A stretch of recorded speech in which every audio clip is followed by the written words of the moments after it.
Hey everybody, it's Marty the JavaScript Party and my buddy Rhett. I have her almond here. I notice that things go better when I give her an almond, so I'm going to give her an almond right now and see how she reacts. Here you go, girl. Want that? All right. All right, so we are working on unit tests, and I was like, it's kind of like crazy because I was sort of thinking about this, and it's so years ago we had this massive flood here. It was called a flood of the millennium or something, a 1,000-year flood, and we ended up with like 6 inches of water in our house. But one of the things that happened as a result of that flood was that our air conditioner got destroyed, and we have central heat and air, and so the air conditioner was like 25 years, 30 years old or something like that, and then so we got a brand new one on, and we got a big check for insurance. So I was like, I want the top of the line, the best air conditioner that money can buy, because I wanted another 30 years out of this air conditioner. I don't want to have to think about air conditioning again for 30 years, you know. And so we got the air conditioner. The most air conditioners at the time were lasting about 8 years, which is insane because they're like $5,000 for 8 years. It was just like, whereas you could buy like window units for like $200 a piece. Even today, I think you could buy a window unit for like 250 bucks, and you could have a window unit in every room of your house. You could keep every room exactly the temperature you want it. Whereas with central heat and air, it cools the whole house, and so I think I think window units would be better from a functional perspective, but it was just, and literally for a fraction of the cost, you can fill your whole house with window units. And then if one of them goes, you just get another $200 unit instead of a $5,000 central heat and air, which is pretty much. And then when that's out, you're out. Like the whole house is either hot or cold or whatever. So we were like, I want the best. So that going price for like a central heat and air unit at the time was like between $4,000 and $5,000, and we ended up paying like $11,000 for like the top of the line. These guys came in and they put in the top of the line unit, and then 8 years later it went bad, and we were like, what the heck? This was supposed to be top of the line. It's like, oh yeah, no, it's top of the line. And we're like, yeah, but it only lasted 8 years. I mean, I was furious, right? It only lasted 8 years. Yeah, no, they all only last 8 years. I mean, they're all designed to only last 8 years. It's just like, what? And they were like, yeah, all the internals of this thing are just amazing. It's all the best pieces inside of this machine are just the best of the best of the best. And blah, blah, blah, blah. And I'm like, yeah, but it only lasts 8 years. Yeah, no, they only last 8 years. You had like the best of the best, but yeah, it's only going to last 8 years. Oh man, I was so furious because that was not what I wanted out of the best of the best. And even when the new people, because we were so furious with the old people, that the new people, when they came in, they were looked at it and they're like, oh man, that is the best of the best air conditioning, central heat and air systems that exists. And I was just like, it's crap. It lasted 8 years. It's garbage.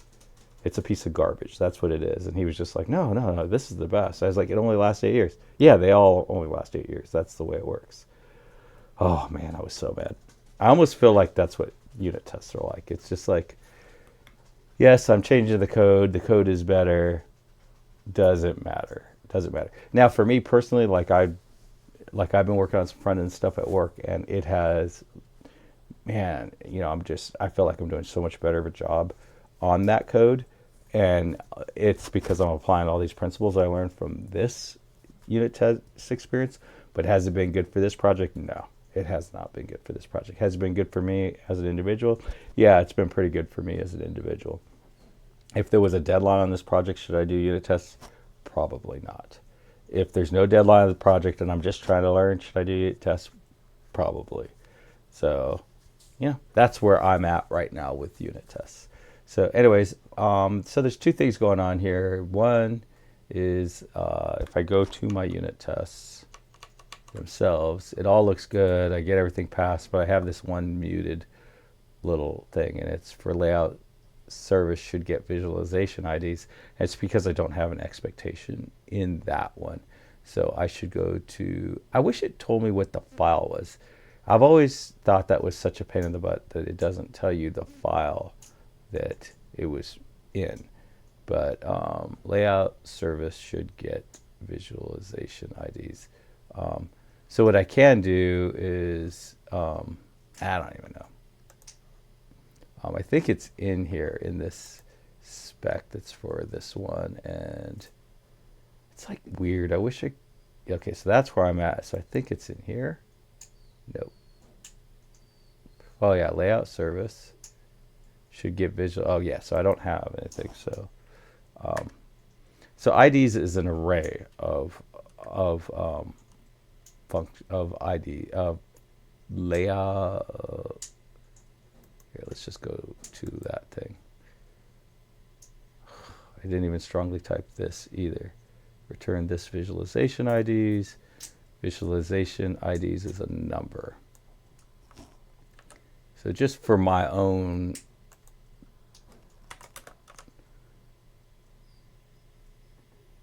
well, maybe not this visualization IDs.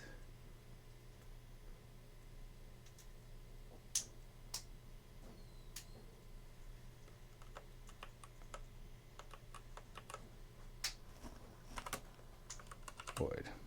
It's upset, right? And so really what it does is it returns a number like that.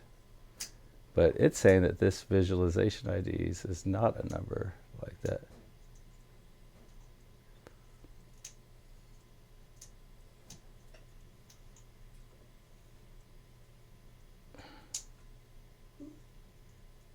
What am I doing wrong here? This is weird.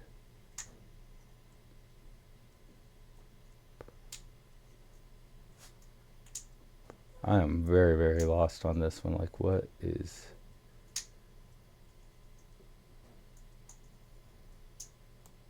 So visualization IDs is this thing, right?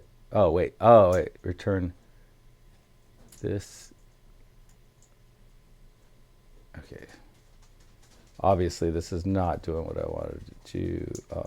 It shouldn't be. It should be returning. Wow.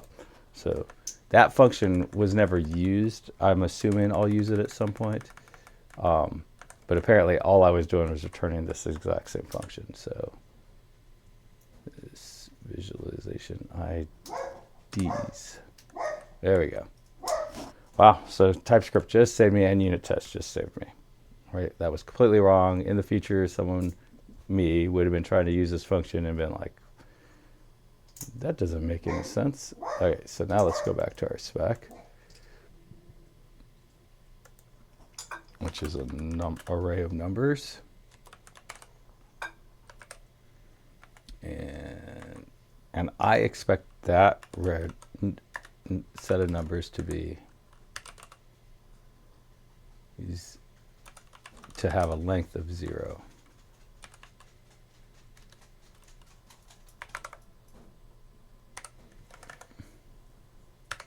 Yeah, I didn't say anything, so I would expect it to be 0. I would be surprised if this test breaks sometime in the future because of some change to the unit tests and all that. So now we have all, no, we do not. We have that, so let's reload. Reload. Okay, so now we have all dark green. So somebody was asking my wife, hey, you know, my son wants to learn how to code. Can you send me your husband's YouTube? And I was like, man, this is so not a place to learn to code. I mean, this stuff is very, very advanced stuff, you know. It's just like, would not be, like, really honestly the biggest, most foundational reason that I do this, like that I ever started doing this, the core reason I ever started doing this was because I wanted to capture somewhere what programmers do and how programming works. Not really like to teach how to program. If I had to teach how to program, I would definitely do it very, very different than this. I would probably start off with vocabulary words. Okay, these are our 10 vocabulary words, and then here's how we apply them and all that. So Snoopy, in yesterday's video, he was just crying and crying and crying. He was so unhappy. He seems to be doing a lot better today. He just came in and laid down. I'm hoping he doesn't start crying. He was just not feeling very good yesterday. And he has always been very like, if he's not feeling good, nobody gets to feel good. It's always been his mentality. All right, so let's move onwards and upwards here. We have something that is not ever getting called, and we have broken it down. So yesterday see, this is a perfect example. Like, I probably spent, the way this code was yesterday, I probably spent, I don't know, I'm just making up a number, 5 minutes writing calculate position. Then I spent 5 more minutes breaking this out. Then I spent, in attempts to make it to work at unit test. And then, so, like when it's all said and done, I'm going to spend like a half hour on this code that I initially spent 5 minutes on, that I may never, ever, ever, ever change in the future. It would have never changed. Is that a good use of time? I mean, that's depends. It just totally depends. For me, it was a good use of time because it, like in the previous video, I had figured out that breaking things out was a really good way to do things. And so then I immediately broke things out. So that was faster. So as a developer, I'm getting better. So I'm investing in myself by doing unit tests, but did that actually make things better? So now this calculate, so really the purpose of this calculate positions is just to, the only reason it really, really exists is to get rid of the having dependencies on these contexts. So set calculate doesn't need to know the context to do anything. So now it doesn't need the context, but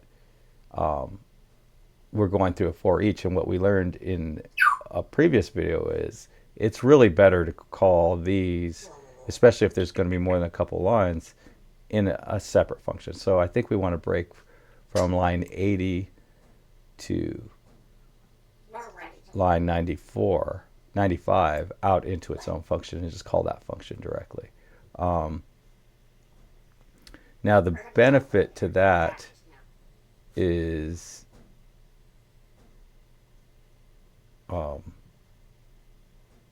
so what makes this hard though is that in this thing I'm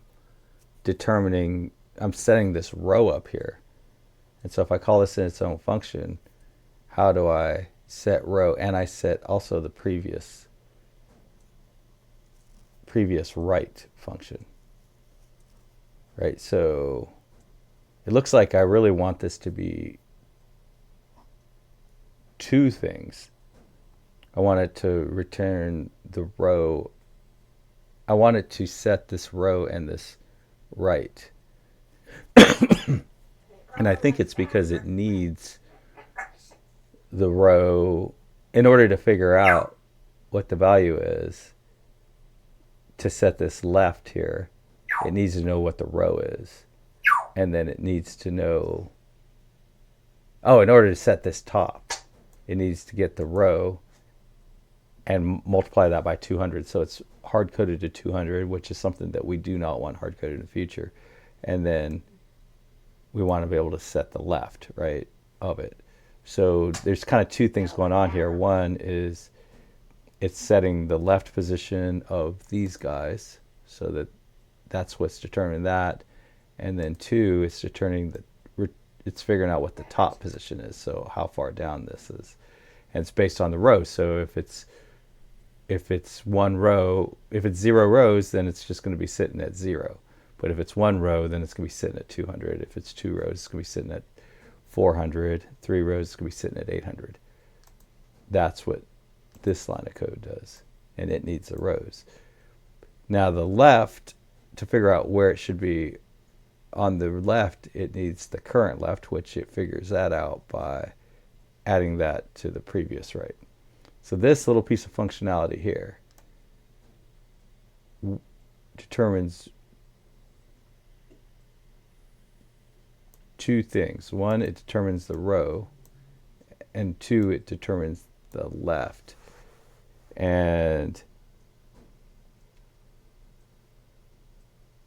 then down here it sets so that it can figure out what the next left is going to be. So it's looping through, and then it's figuring 2 things out: the row position and the left position.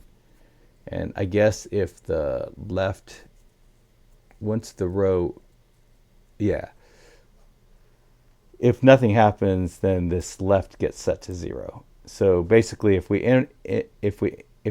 increment the row, then left goes to 0, and so then previous right is equal to 0 plus the width of the 1. So basically, it ends up on the next row. Anytime the row goes up, it'll go to the current left. So it'll go back to 0 unless this happens. So basically, there's 2 things that can happen. The row can increment, and if the row increments, then it's going to be all the way to the left. If the row doesn't increment, then it needs to slide it over. So step 1, we need to determine what the row is, and if the row is different than it was, then we need to,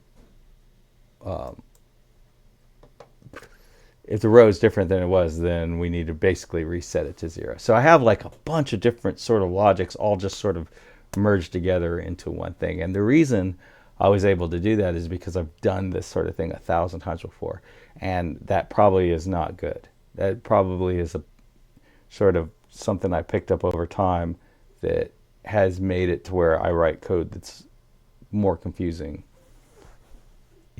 because I don't have to think through it, because at some point I was not having to think through it. So it is 8:47 and it's 46 degrees outside. It's beautiful. Usually I try to do that at the beginning of it, but this time I got thrown off because I gave Rhett a nut at the beginning. I'm going to see if that is like kind of a good feature of this show. So yeah, so I got a mess here, right? So basically, what I want to know is I want to iterate over each of these things, and then I want to know and I want it to set the top and the left of that, and I want it to do it based on whether it's too wide or not, and based on whether, because if it's too wide, then the row needs to go up. If it's not too wide, then the left needs to move over to the previous right. And this code sort of has those concepts sort of merged together in such a way that does not match up with our spoken language very well. So it makes this code very confusing to explain. And I did not, in real time when I was developing this code, I did not recognize that issue. So basically what we want to know is, in English, what we want to know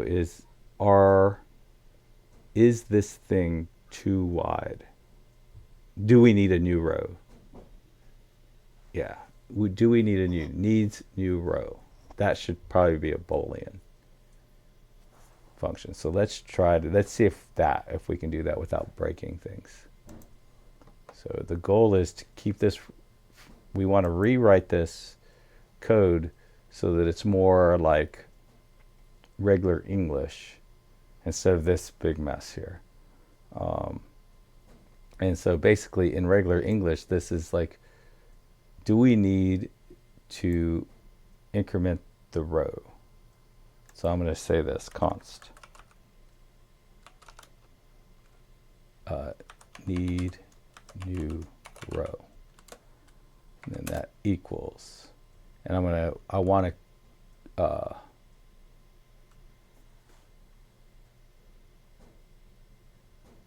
and that is actually, we already have our function for that.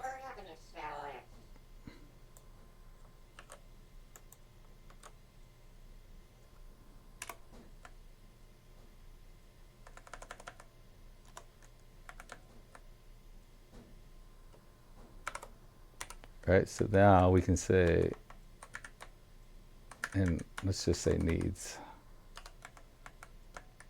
So if it needs a new row,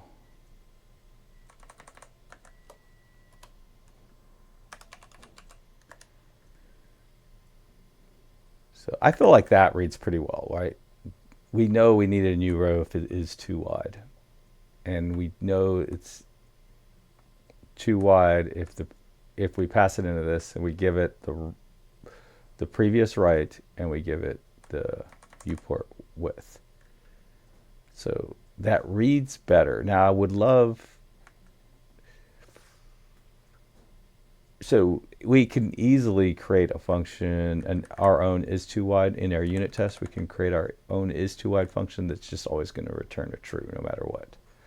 And then we would be able to get into this where we add the row and all that. But okay, so if needs new row, row equals row otherwise, the current left is equal to the previous right. And then our top is equal to 200. Then our top is the number of rows times 200, and our left is whatever the current left was, which would either be set here if we didn't need a new row, but if we did need a new row, it doesn't get set.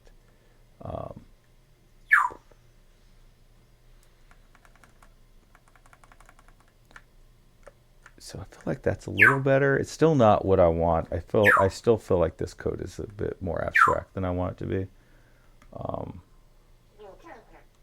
But I do think we can unit test it now because I can pass in an is too wide.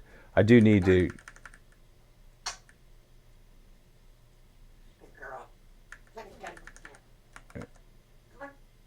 So let me put these on different lines because I think it is a little hard to read right now. Is too right. So we pass in this function. We pass in the current viewport width. And we pass in the visualizations. And so we're going to need some visualizations for it to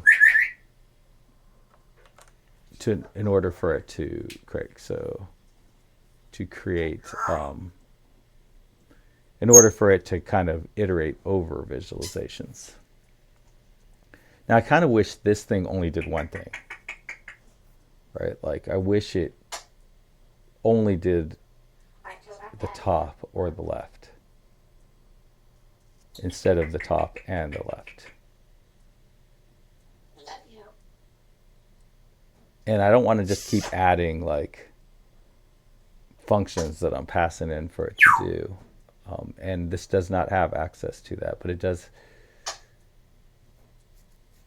So now I kind of understand why, like a lot of times in a visualizations, you'll add a function in here, so that, for your unit tests, you don't need context.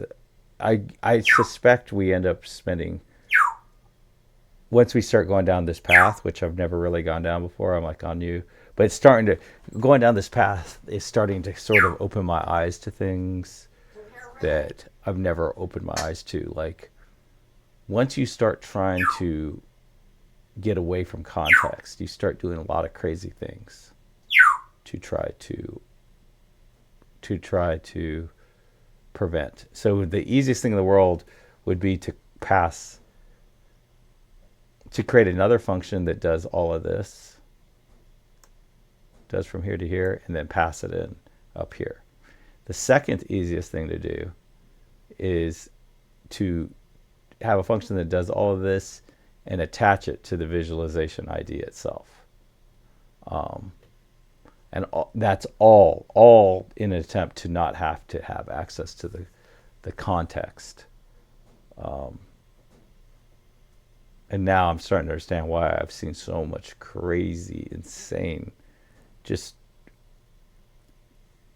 absolutely insane abstract code in a lot of places that I've worked at, is because they were desperately trying to not need context anymore. And so then it's so easy in JavaScript just to slap.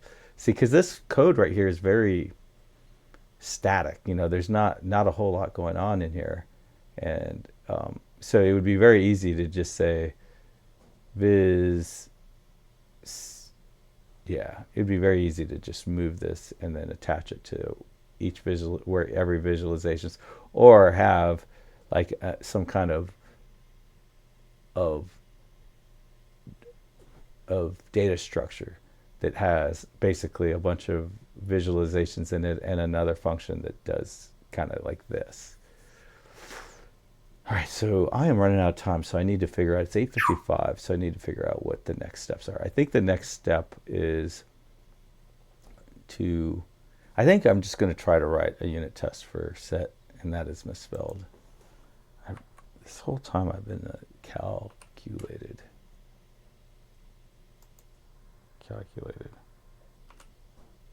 So yeah, the next step will be to go in here and create sets calculated position.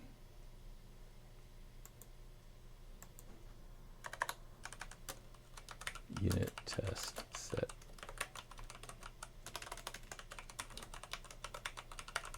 position. It is kind of interesting because, like I said, I've always, like, I see some things like this, and a lot of times there'll be some really weird function that's tied to like this structure. Like every one of these visualizations will have some weird function like this on them, or there'll be a weird structure that has this on it. And I never could ever even fathom what sort of insanity got people to do stuff like that. And now I'm like, oh, I am tempted. I am very tempted to throw this function on there. But anyways, yeah, welcome to my insanity on that one. That's hilarious. Bye.